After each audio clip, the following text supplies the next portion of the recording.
The Demon Hunter's Apprentice. Mokota walked quietly down the trail towards the lake. It wasn't often that he wandered off on his own, but today was different. He felt overwhelmed and uncertain. The last 2 seasons had been exciting, to say the least. They found a home that they were not looking for, and one by one, the members of their little pack were finding their next chapter of their lives. His father married Matisse, which was far from a negative. He loved the woman he now saw as a parent, and knew that she was a good fit in their home. But it was hard to suddenly have Baylan's attention split away from him. Then there was Say and Alicia. Once again, not bad, but it was strange to have someone around that was higher ranked in their home than Bay, not to mention the thought of pups entering their family. Loon and Niland were about to have their bonding ceremony, which left him, unsure of what to do with himself. He felt as if he really wasn't part of any little subgroup within the pack. The others all had things they could do together, but...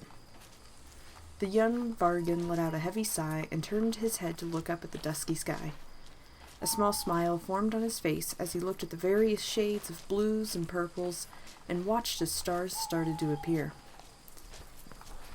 Baylan and Matisse were going to be furious for him for staying out past dark, but he was all right with that. They had each other now, and didn't need to baby him. Maybe this was his chance to learn to live a little without them beside him, learn his independence. Yeah, that's what I can do, he thought to himself as he lowered his eyes to look at the trail he walked on. He had often heard Tay and Say whisper to Baylan about how he was never going to learn to take care of himself. Well, he would prove them wrong. He would learn. He could learn. Then he could help protect the family. The others could look to him for help and guidance, and maybe he could find a place in this place they called home. As Mokota reached the top of the small hill that stood between him and the lake, he paused to look across the glassy surface of Mystic Lake. He inhaled deeply, but before he could let out his sigh, he paused. A strange scent caught his attention. The smell of hot sulfur mixed with the scent of burning flesh. He had smelled a similar scent back when they traveled past a hot pot on Gaia about 1.5 years past, but this was different. With his head raised up to the breeze, he sniffed, trying to determine where the sickly smell was coming from. He walked in a circle on top of the hill and finally shifted into his lupine form to better identify which direction it was stronger. Finally, after making multiple laps around the hilltop with his nose in the air and eyes closed, he decided on which direction it was coming from. With curiosity getting the better of him, he trotted down the west side of the hill towards one of the ravines that ran from the western hilly region back to the lake. The young Vargan walked along the edge of the ravine for a few yards as he looked down into it.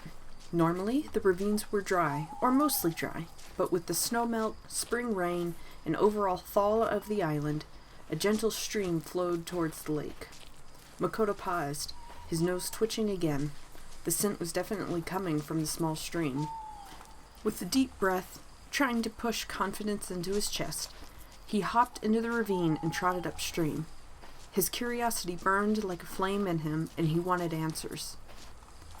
Makota's ears perked up as he started to pick up sounds from around the ravine's bend.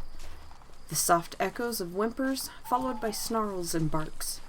Mokota could feel his hackles rising up and a snarl forming deep in his chest. Something wasn't right.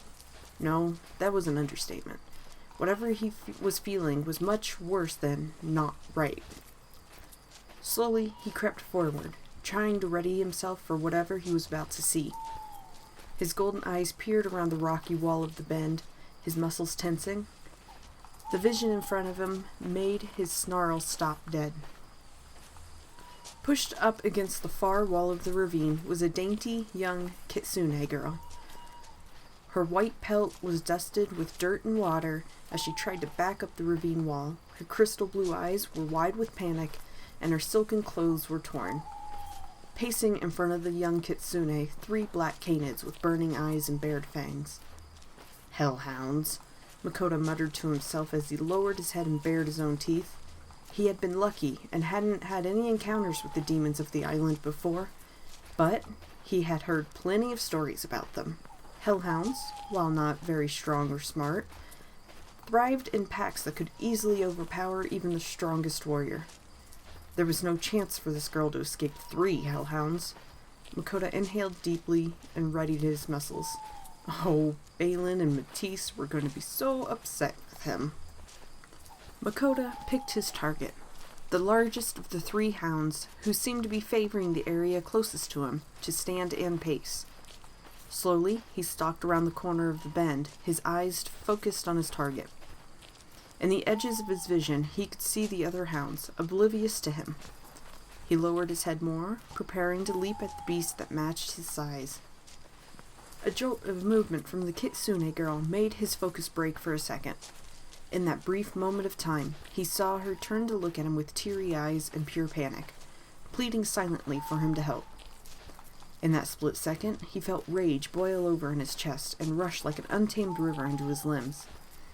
His gaze shifted back to his target, and he leapt, throwing himself on top of the beast's back as his teeth sank into the back of its neck.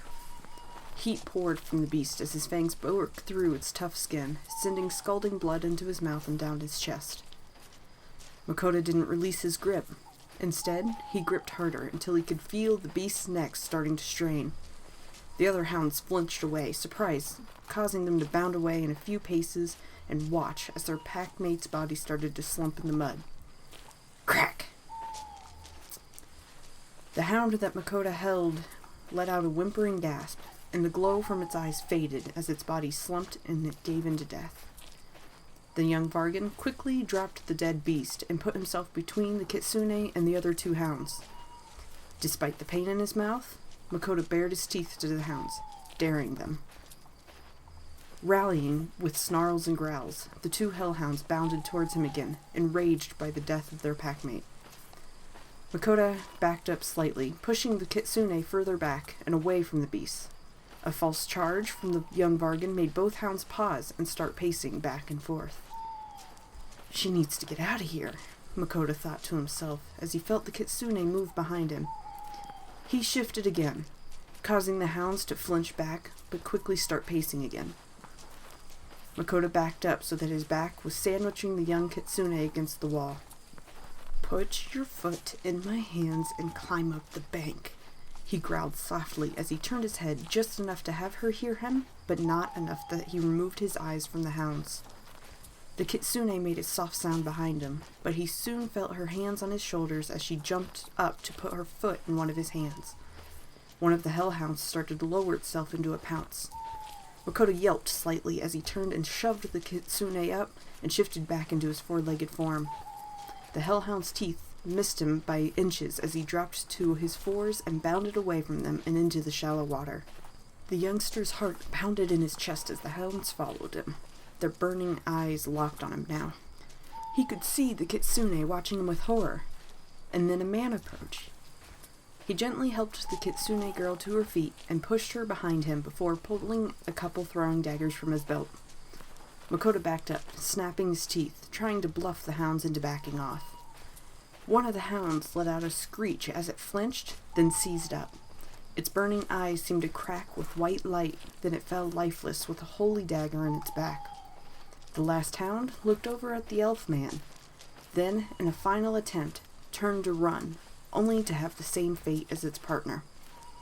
Mokota watched, panting, his legs shaking, as the beasts all stilled.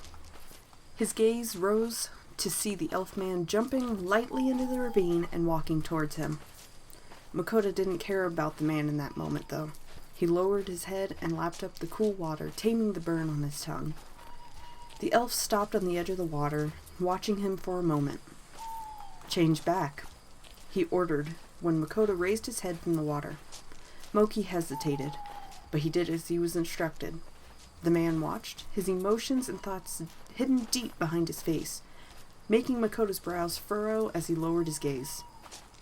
"How old are you, lad?" the man asked. 19, he answered simply. "Vargan?" The elf asked quickly after getting his first answer. Yes, sir, Mokota responded quickly as he raised his gaze again to look at the kitsune, still standing on the bank of the ravine. Before the elf could ask him another question, he strode past and climbed up the ravine. Are you all right, miss? He asked as he got his footing up on the grassy ground. The kitsune lowered her crystal gaze, grasping her hands in front of her as she nodded. Yes, thank you, she whimpered out in a soft and shy voice. Where do you live? The elf's voice about made Mokota launch.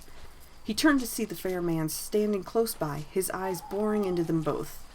Mokota looked at the kitsune. I live in the treasure district, close to the river, she said softly, tears brimming her eyes.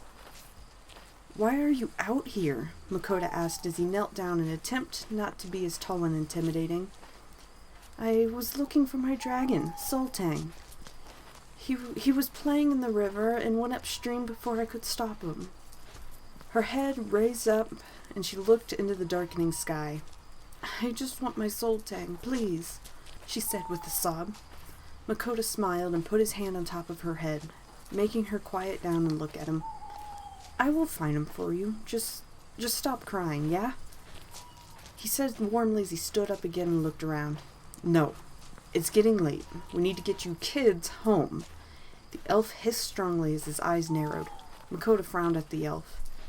You can look for your pet in the morning. I'm sure he's safe, the elf added, his voice a bit more gentle as he looked at the kitsune. The kitsune whimpered and wiped her eyes, but nodded. He is brave and strong, she said softly. She stepped closer to the elf. The elf nodded and stepped past the kitsune and Mokota, leading the way. The kitsune walked after the elf, her head low and the look of nervous fear on her face. This guy isn't very warm and reassuring, is he? Mokota thought to himself as he strode up to walk next to the kitsune and gently grabbed her hand. The fair, pelted kitsune jumped, but looked up at him as he looked ahead. Mokota could feel her small hand wrap around his as she moved closer to him. I'm Melagold. Her voice was soft and shy. He looked down at her, smiling. I am Mokota, he said warmly, trying his best to tame his own shock that was trying to stiffen his limbs. You are not in my school, Melagold said softly as she continued to look up at Mokota. I am in my 11th year. Are you a 12th year? She asked, her voice brightening slightly. Mokota smiled. No, I just moved here with my family. I did not go to school.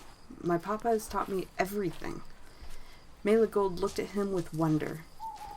You are a kitsune? Mokota asked suddenly. He had to keep his mind off of what just happened. Yes, Melagold responded softly. I did not know kitsune were so little. He beamed brightly as he straightened his back to show their comparison. Melagold's pink nose went red with blush as she noticed that she barely reached past his elbow in height. Be nice, boy. The elf snapped back at him, making him sigh and wrinkle his nose. I meant nothing by it, he snarled, lowering his head and closing his mouth. The three walked in silence until they reached the treasure district of town. My house is that one on the end, Melagold said softly as she pointed to a simple brown house at the end of the street. The elf nodded and continued walking. I hope your dragon comes back by the time morning rises, Melagold, Mokota said softly as they approached the house, and he released her hand. She looked up at him and smiled. Thank you for helping me, she muttered before letting Mokota stop as she continued walking up to the front of the house with the elf. On the steps, the elf turned and pointed at Mokota. Stay there, he ordered strongly. Mokota sighed and nodded.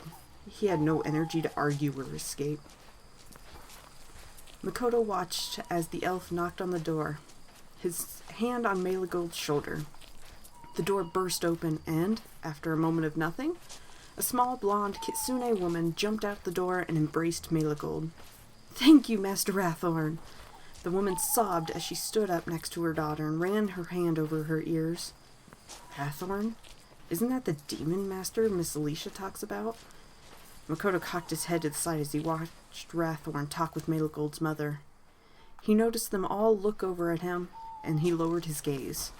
He wasn't sure if he should be ashamed for getting involved, or proud that he helped Melegold escape the hounds. Finally, Mokota raised his head again as Melegold and her mother went inside the house, and Rathorn walked towards him.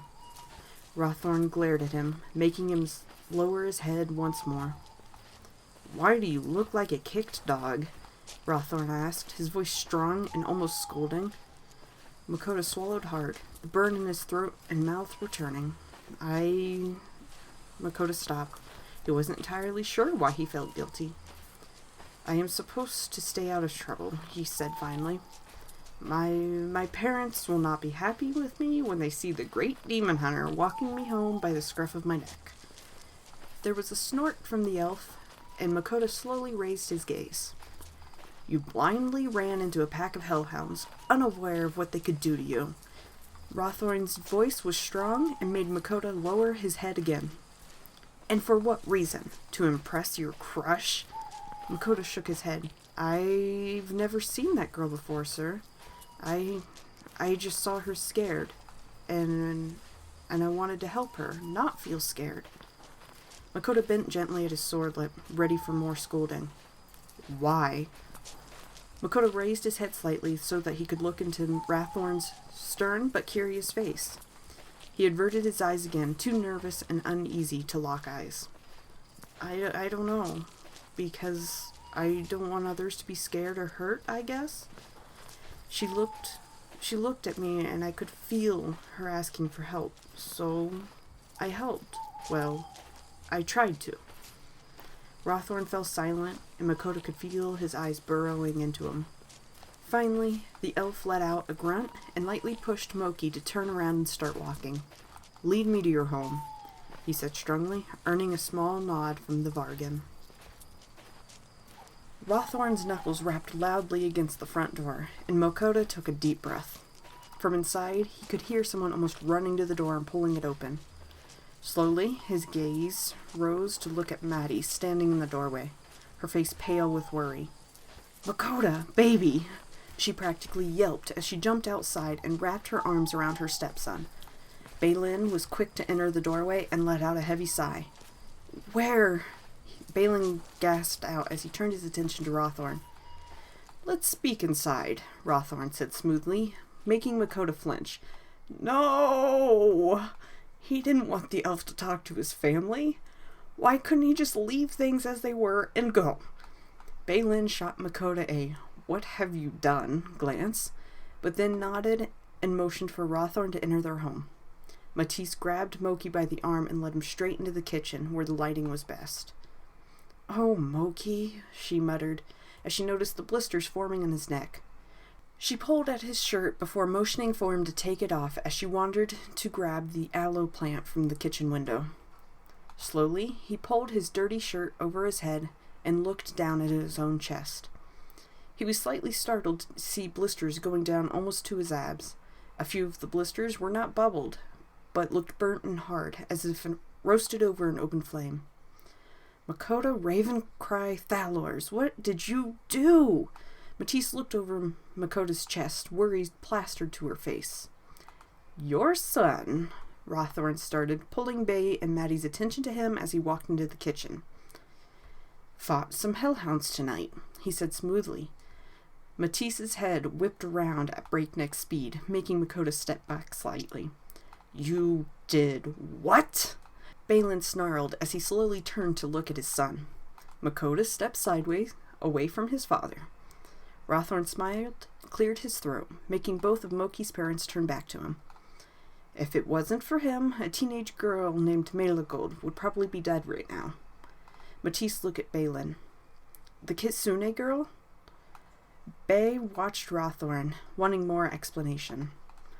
"Charged right in and saved the poor thing. Didn't even know who she was."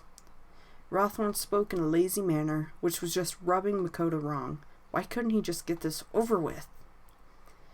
"Your son actually took down one of the hounds, too," Rathorn said as he let a small smirk cross his face. Shock crossed Balin's face as he turned to look at his son. ignored the beast's burning blood, and took it down. Because of that, he bought himself enough time to get Miss Maligold out of harm's way. It was quite impressive for a lad his age. Mokota raised his head slightly.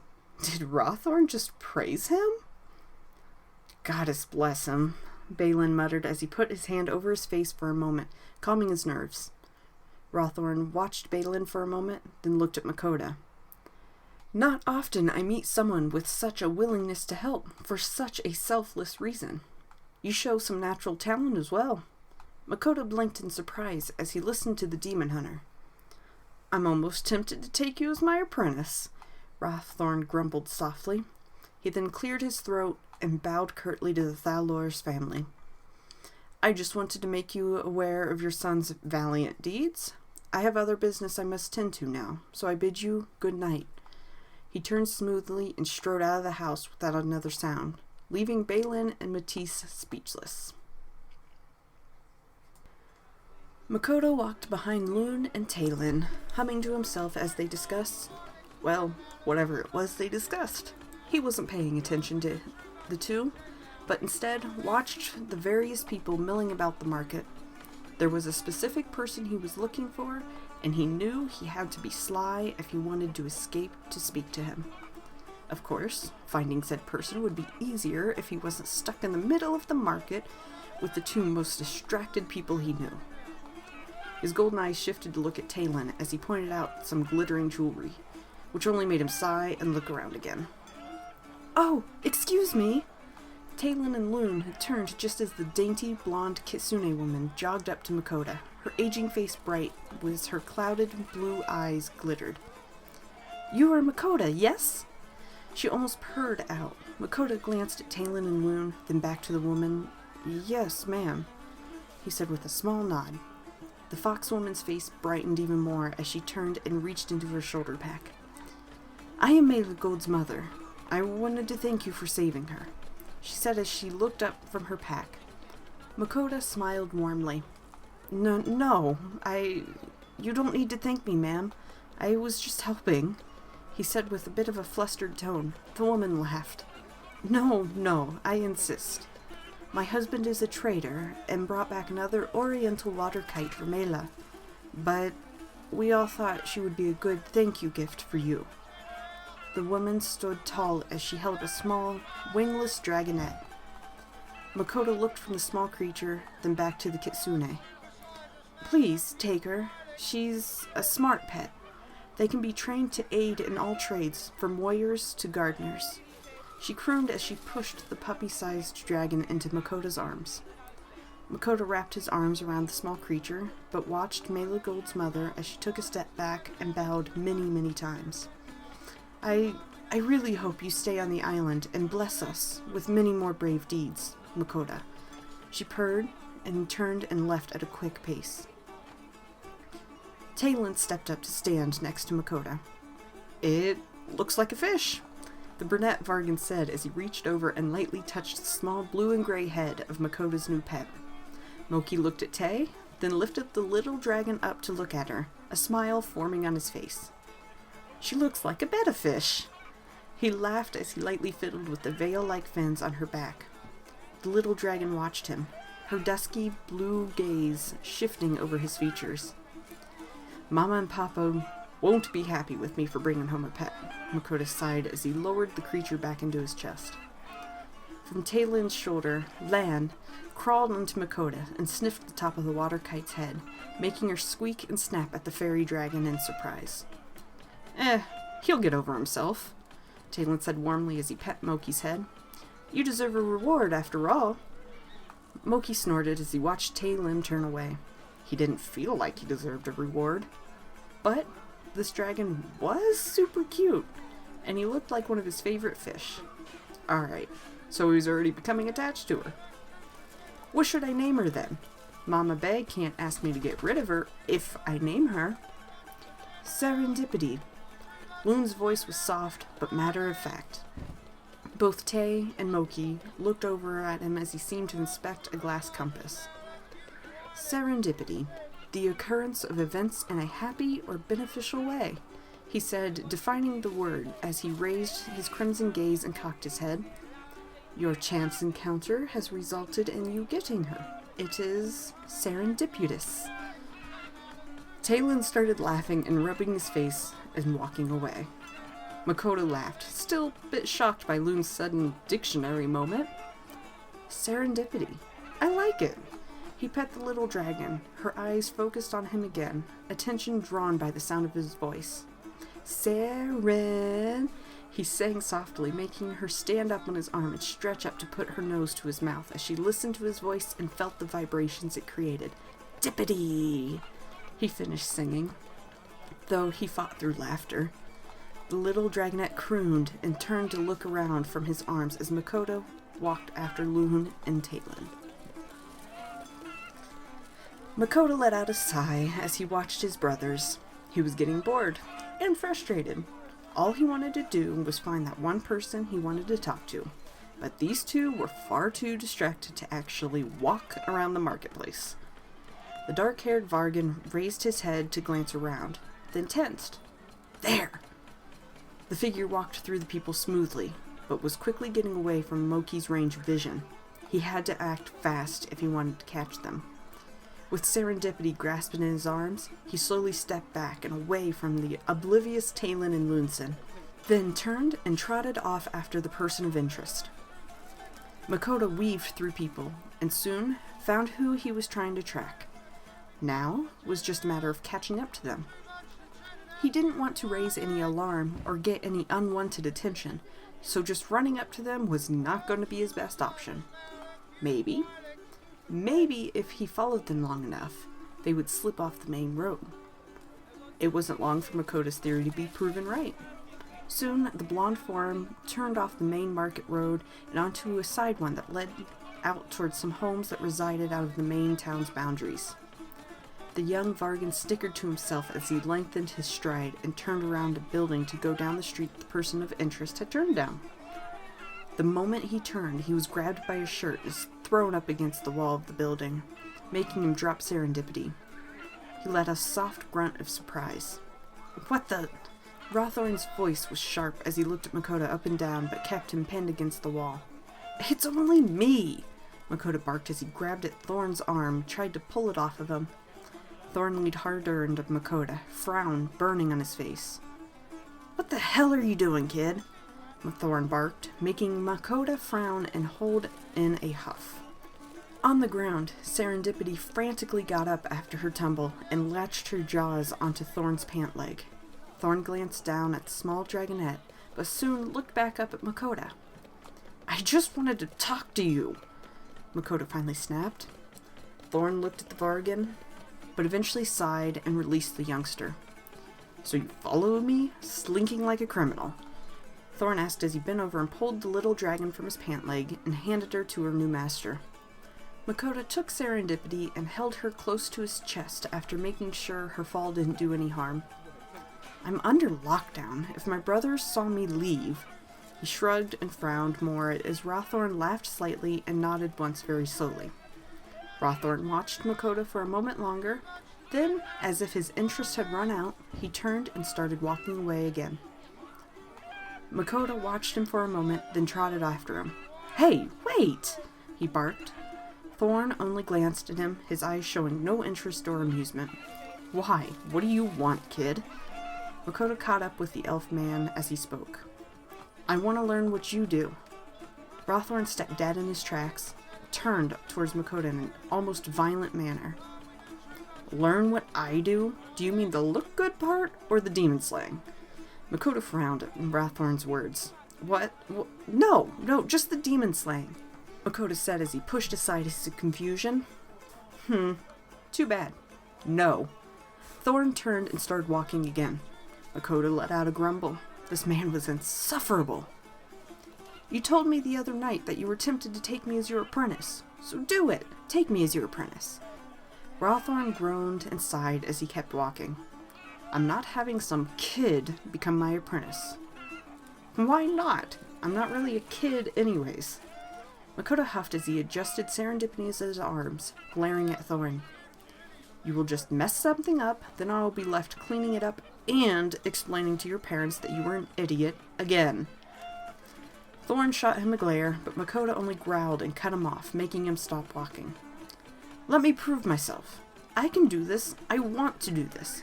The other night, I helped. For the first time, I found something I could do and really make a difference. Maddie wants me to become a marine biologist, but I can't help people with that.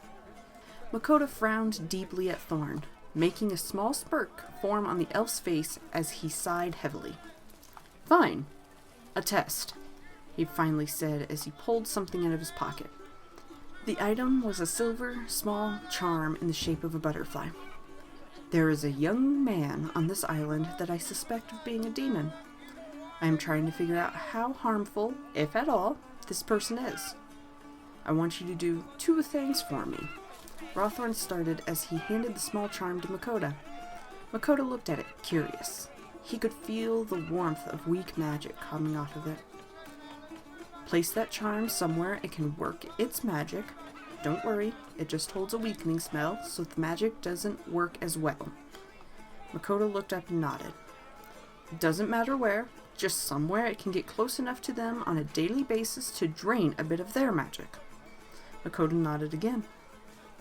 Next, I want you to get their journal on demons from them, specifically incubus and succubus, he said as a wicked smile formed in his face.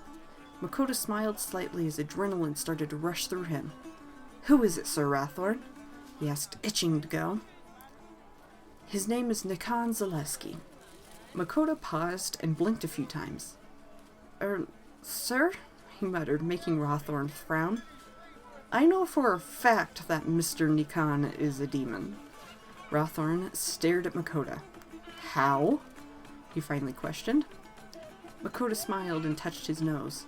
I can smell it, but it's mixed with humans, so I don't think he's all demons, sir. Rathorn just stared at Mokota for a moment. I know he is a demon, that's why I need more information on him, so just take the charm. Mokota nodded and lightly slipped the charm into his pocket. Thorn let out a sigh as a frown plastered itself on his face again, and he looked Mokota over. Remember, notes on demons. Plant the charm. Do that, and I will consider taking you as an apprentice. Mokota smiled, but quickly put on a straight face as he bowed slightly to Rathorn. I will be back soon, sir. He turned just as Thorn scoffed and ran off. Makota's knuckles lightly rapped on Nikan's door as he shifted Serendipity in his arms. This would be a lot easier if he didn't have to carry her. Oh well, she would probably be at a good trust level in the next few days. The door of the Zaleski Manor opened, and currently natural brown-haired Nikan stood in the doorway. Moki, he said happily, though his face didn't change much. Mokota was used to the strange man, and knew how close he was to his brother. Hello, Mr. Nikan. Mokota beamed as he fiddled with the charm in his pocket. What brings you here? Nikan asked as he motioned for Moki to enter the house. Mokota strode confidently into the manor, his head high with his excitement. Couple of things, actually, Mokota said smoothly as Nikan absent-mindedly reached over to pet Serendipity, then stopped to look at the little dragon as if confused. Oh, this is Serendipity. I got her for helping that Kitsune girl the other night, he said as he smiled at the little dragon. I thought that it was one of mine, Nikan said breathlessly as he looked around for his dragons, only to see them all sleeping on the couch. Mokota watched Nikan for a moment as the scholar seemed to regather himself and look back at Mokota. Nikan looked over himself for a moment, then seemed to snap out of his dazed confusion. Sorry, what things?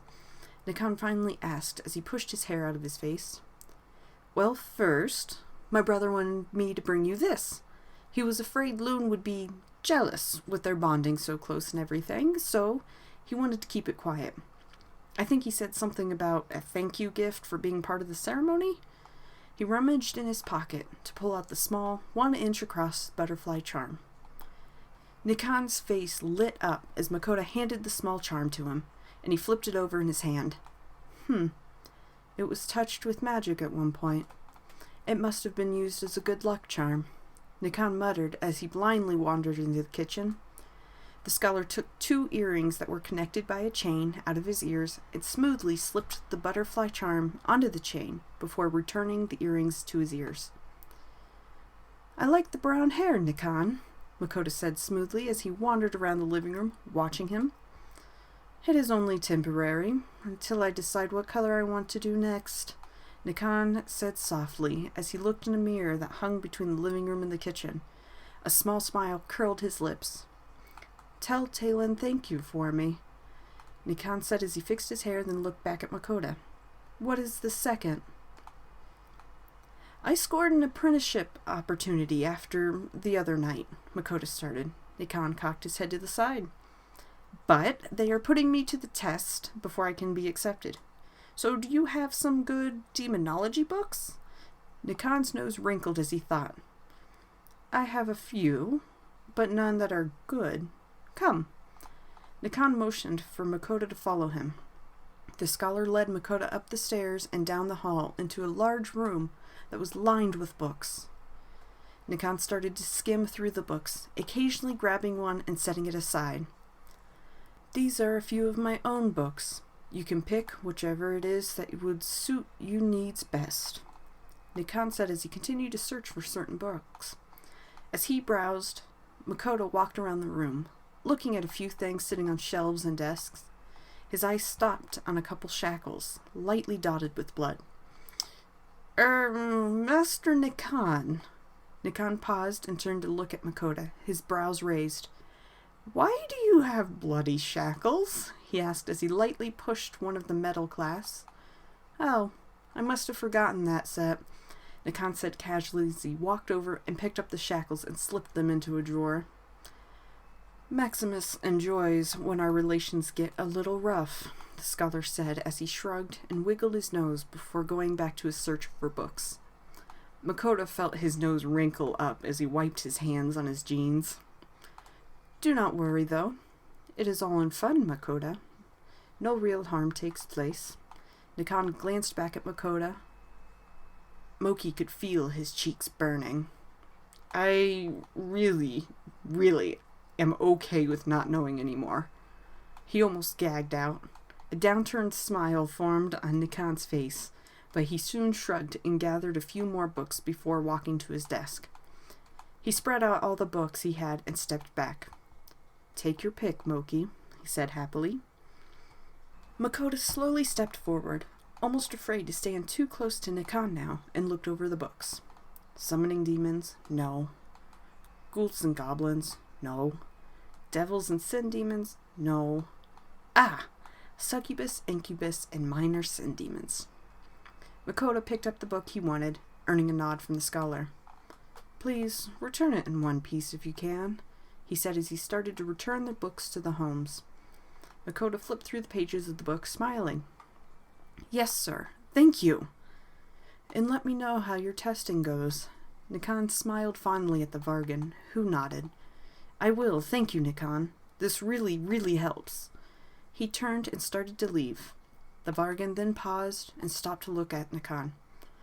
"One last question, if I may," he said, making Nikan stop and smile at him. "Go ahead, Moki." Mokota hesitated, but cleared his throat.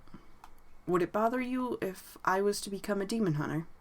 he asked strongly, but his brow raised slightly. Nikki cocked his head, but smiled warmly at Mokota. "Not at all. I think that you will have good judgment and understand that not all things are dark are inherently evil. You will know the difference from right from wrong." Nikan's smile was broad and warm, making Mokota push all doubt from his mind. He nodded, then with a small wave left the room and made his way out of the house. Mokota wandered through town, searching for Rathorn again. It took him over an hour to find the man, but he eventually found him sitting under an apple tree, watching people walk by. As he approached, Thorn's brows raised. Mokota dropped the book beside Thorn. "Be careful with it. I told him I would return it after my apprenticeship test," he growled as he took a seat next to the demon hunter. Thorn frowned and sat up from his lounging position and picked up the book to flip through its pages. His eyes scanned the pages as Mokota flopped onto his back and pet Serendipity as she started to walk around his form, sniffing everything she could. "Did you plant the charm?" Thorn asked as he looked up from the book. "Yep," Mokota said with a yawn and a stretch. He looked at Thorn, then noticed the demon hunter's eyes narrow on something walking by. Mokota sat up just in time to see Nikan walking by with Dason. "He's wearing the charm," Rathorn said in a whisper. Mokota nodded, his face unchanging. "Yeah, just told him it was a gift from someone. Said he could feel weak magic on it, but wasn't too bothered by it." He shrugged as Rathorn turned slowly to look at him, his eyes wide and inspecting as he looked Mokota over again. "I also learned more about Master Nikan than I wanted to, so you owe me." Mokota growled sharply as he pointed at the demon hunter. Thorn's eyes brightened. "Oh, what did he tell you?" Makota's nose wrinkled. He really didn't want to talk about it. "Well?" Thorn pushed. Mokota sighed. "I found some shackles. With him being a demon and all, I decided to ask why he had them. He proceeded to tell me about how he and his partner have some rough encounters." Makoto's nose wrinkled more, and he scowled at Thorn. The demon hunter smiled and laughed as he looked away from Mokota and at the forms of Nikan and Dason as they turned around a building one of the far streets. "Succubus at its finest." The hunter sighed as he closed the book and looked back at Mokota, who reached over and pulled the little water dragon into his lap. "Fine," Rathorn started, making Makota's head shoot up. "You can be my apprentice, but..." He held up his finger as Mokota started to beam. "We will start with purely education. In a couple of months, I will test your knowledge. If you fail, I drop you as my apprentice." Mokota nodded wildly. "You cannot and will not get in the way of my job. Solving this infestation comes before you. Remember that." Once again, Mokota nodded wildly as Thorn spoke. "Yes, sir," he barked. "Lastly, if you want to keep that beast with you, you better train it to help you on the job. Got it?" "Yes, sir. I will train her to help." Makoto's face was bright as he pulled Serendipity into his chest. Rathorn sighed as he watched the excited youngster. Finally, he nodded and handed Mokota the book. "Read a bit of this tonight. Find me tomorrow around noon, and we will go over what you read." Mokota took the book and nodded once with confidence. "Now go on before you get me in trouble with your family. They are already going to be upset enough that I'm letting you train." Rathorn growled as he flopped back against the tree to lounge. Mokota jumped to his feet, and without a word to Rathorn, quickly headed home. "Where have you been, Moki?" Matisse asked when Mokota walked into the house. There was no anger or stress in her voice as she looked up from the plant she was repotting.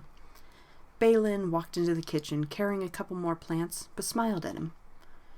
"I thought you went out with Tay and Loon," Balin asked as he set the plants on the counter and pulled a stool over to sit next to his wife. "I did, but I had something I had to do," Mokota said warmly as he tried to think of ways to not only tell them he got an apprenticeship, but also a new pet. His hands fumbled with Serendipity, who he held behind his back as she started to grow impatient. "Oh?" Matisse said with interest. Mokota stepped forward. "So, the girl I met the other night, her mother gave me a thank you gift," he said as he got closer to the kitchen. "That's sweet. What did she get you?" Matisse asked as she smiled. Moki brought the small, wingless dragon forward and held her against his chest. Balin just looked at the little creature while Matisse stood up. "Aw, what is it? It looks like a little betta fish," she crooned as she got closer to her stepson and reached out to pet the little dragon. "She's an oriental water kite, a wingless dragon species that only grows to be about the size of a dog," he said as he held Serendipity up so Balin could see her. Balin smiled. "What did you name her?" he asked softly as he plucked dead leaves off the plants he had brought into the room. "Serendipity," he said, earning a funny look from both of his parents, but then nods. "Just take care of her, baby," Matisse said warmly as she ran her hand through Makota's hair. He smiled and let out a breath of relief. That went better than expected. Maybe the next bit would too. I also did something else today, Mokota said, a bit brighter than he was a few minutes before. Balin paused what he was doing again. I got an apprenticeship, he said, his voice trailing slightly. Matisse's face brightened with surprise as Balin sat up tall. I didn't know you were even thinking about getting an apprenticeship, Balin said softly as he watched his son. Mokota smiled slightly and lowered his eyes. Because I knew you wouldn't approve, he admitted, but smiled despite his worry. Balin's brows furrowed. Mokota, as long as you are happy and safe, I will not stop you from doing what you want, he said, making Mokota smile almost slyly. Yeah, well, that's why I knew you wouldn't approve, he said as he gently put Serendipity on the ground and stood taller. Dad, I want to protect people, he started, making Balin's brows rise up slightly the moment he used the da word. So, Master Rathorn has accepted to take me as his apprentice. Silence filled the kitchen. Even Serendipity sat perfectly still, her blue eyes focused up at Mokota. He is going to put me through at least 2 months of book training first. He will then test me, and if I fail, he will drop me. But if I pass, I will continue to train to be a demon and beast hunter. Mokota broke the silence and confidently told his parents what he would be doing. He slid the book that he carried out of under his arm and put it on the island. I am to read tonight, and we will discuss tomorrow. I won't be doing anything dangerous for a couple of months, he said as he offered a smile to both of his parents. Matisse glanced over at Balin, who was dead silent, his golden eyes locked on his son. Go back tomorrow and tell him you changed your mind, Balin finally said as he stood up. Mokota watched him, but didn't move. No, he responded to his father in a strong voice. Balin stood tall, his brows knitted together. I will not allow you to run blindly after beasts and get killed. Balin's voice rose slightly. Mokota shook his head. That is why I'm training, so I will not be blind. If I stay here, I will only continue to be suffocated by you and Mum. He snarled as he looked at Maddie. Balin's nose wrinkled into a small snarl of his own. I love you, Da, but I realized the other day that I can be so much more if you will just let me go, he said as he stepped around the island and towards Balin. I know I am all you have left of your life as a true Thalors, but for fuck's sake! Mokota snapped, making Balin snarl loudly and turn towards the youngster. I can't even go into the market without you wanting me to be with somebody. I am 19. If we were still on Centrium, I would be off hunting, impressing girls, maybe even world jumping on my own. Matisse stepped between father and son, keeping a distance between the two men she loved so dearly. Makota's eyes shifted to Maddie's teary eyes. I will prove to you guys that I can do this. You don't have to worry about me anymore, he said softly.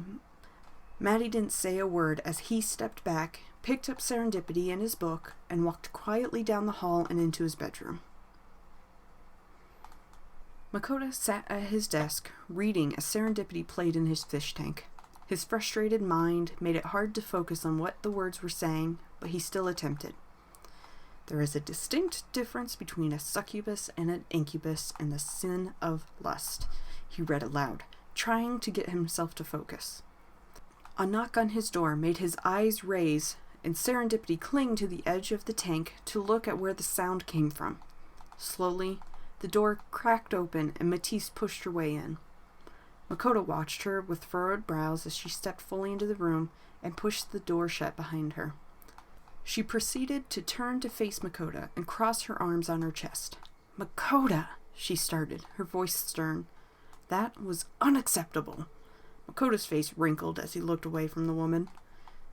There are better ways to work out this apprenticeship news than yelling and swearing at your father. Maddie's voice was stern and sharp. Then why didn't you step in? Mokota snapped, but instantly regretted his words. He recoiled slightly. Sorry, he growled as Maddie watched him. I love you both, but I'm in a tough position here. I understand where both of you are coming from, and I really can't tip the balance of the matter, she explained, her voice still sharp, but slowly changing in tone. But I can draw the line in your behavior. You are not to leave this house for the rest of the week. She uncrossed her arms and stood tall, her golden eyes focused on her stepson. What? I have training, Mokota barked. Matisse shrugged. Should have thought of that before you spoke to your father that way. The red-haired woman turned to leave the room, but paused as she opened the door. I'm sorry, baby, she said softly, then walked out of the room. Mokota groaned and looked at Saren. The little dragon let out a croon as she looked at Moki, then dove back to the bottom of the tank and nibbled on plants that grew. Mokota slid out of his window quietly and placed Saren on the ground beside him. This was the 4th day of sneaking out to meet Rathorn for training. While he was not thrilled with the fact that he was sneaking out, he did it without hesitation. This was something he felt like he needed to do, and nothing was going to stop him. After glancing around to make sure the coast was clear, he shifted and started trotting in the direction that Thorn was supposed to be waiting. Serendipity bounded after him happily, her little legs carrying her as quickly as they could. Mokota slowed his pace as they got into town and shifted back into his 2-legged form. Saren panted as she looked up at him, her eyes bright. Mokota glanced down at the little dragon, then with a grin, continued on their little journey to the apple tree, where Thorn was hopefully waiting. The young Vargan approached the tree, turning in circles as he looked for his mentor, but sighed and flopped into the ground at the base of the tree. Of course he wasn't there yet. Mokota sighed and leaned against the tree's trunk and watched as Saren started to chase insects. Mokota inhaled deeply, taking in the sweet smell of fresh spring air, then sighed and smiled as Saren stopped what she was doing to look at him. The little creature made a gurgling noise of concern, but was soon distracted by a grasshopper bouncing just inches from her nose. Sneaking about again, I see. The stern voice of Thorn made Mokota look up in a rather lazy manner. You call it sneaking? I call it coming to class on time. Mokota grinned smartly up at the elf, making him purse his lips and sigh. Mokota stood up with a small hop as Thorn looked around the area. What subject are we on? Thorn asked in a soft, distracted voice. Moki pushed his hair out of his face and wiggled his nose as he thought. Well, I started the book on dark messengers like hellhounds, night pixies, things like that. Mokota cocked his head as he watched Thorn. What had him so distracted? Maybe he had a lead on the issues of the dragon infestation. Do you have work you need to do, Master Rathorn? The Vargan asked softly, a bit disappointed that there was a chance he wouldn't get to learn anything today. Thorn slowly turned back around to face Mokota, his eyes brighter than before. Come, we're going to do a lesson a bit differently today, he said with an airy tone to his voice. Mokota blinked in confusion, but nodded without question to his mentor. He wasn't sure what this different lesson was going to be, or where Rathorn was going to lead him, but he found himself getting excited over it. The elf turned smoothly, and with no hesitation, started walking towards the lake on the far side of town. You roughhouse with your brothers, yes? Thorn asked as he stepped on the lake shore and looked over its glassy surface. Yes. Well, not much anymore. We used to almost nightly. Mokota said with a bit of a disappointed tone to his voice. Back when they traveled and didn't stay in one place for very long, he would often wrestle with his older brothers. Niland often told him how he was prepping him for the fight called life. Mokota smiled to himself as he thought about the fights he would get into, typically with Niland. I will make you the toughest out of all of us. That way, if you ever have to protect Balin, Loon, or Say, you can, Niland had said to him more than once. Moki's eyes focused again, and he looked at Thorn, who watched him. The youngster looked down, a bit embarrassed for being caught in his own little world. Here. Thorn stepped closer and handed the young Vargan a blunted training blade. Moki looked at the blade, then up at Thorn with widened eyes. Ever hold a blade before? Thorn asked with a small sneer. Mokota was quick to shake his head. Thorn nodded, stepped forward to show him the proper handling and footing. The sun was almost behind the mountains when Thorn crossed his arms over his chest and looked at the drenched Mokota. The young Vargan stood slightly splayed, his knees visibly trembling and sweat dripping from under his hair and over his face. But he still stood. Mokota panted as he kept his legs from buckling, and he tried to stand up straight. The youngster winced slightly as his side tensed up, smarting from a bruise that was already forming. Rathorn smiled as he watched Moki, his eyes clearly noting everything about his pending apprentice. "You're still on 2 feet, Thorn finally said with little emotion, making Mokota snort with exhausted laughter. Thorn smiled slightly as he stepped forward and pat Mokota on the back, making the youngster look at him from slightly hunched position. "Tired?" Thorn smiled a bit more as his face softened. Mokota nodded and looked down as he laughed weakly again. "Good. Means you'll be stronger next time." Thorn patted him on the back and turned to walk away. Mokota huffed and took one more swing at Thorn, trying to grab the smaller elf by the shoulder, only to have him step out of his reach and look back at him with an expressionless gaze. Moki slumped slightly as he let out a groan. "I said get stronger. That's no excuse to get cocky," Thorn said in a lazy, almost monotone voice. Mokota grumbled to himself as he finally positioned his legs in preparation to walk back to town, then home. Thorn smiled gently as the youngster started to move stiffly forward. "It was a good attempt, though. You would have gotten one of your brothers." Mokota growled softly and didn't look at his mentor as the elf smiled more.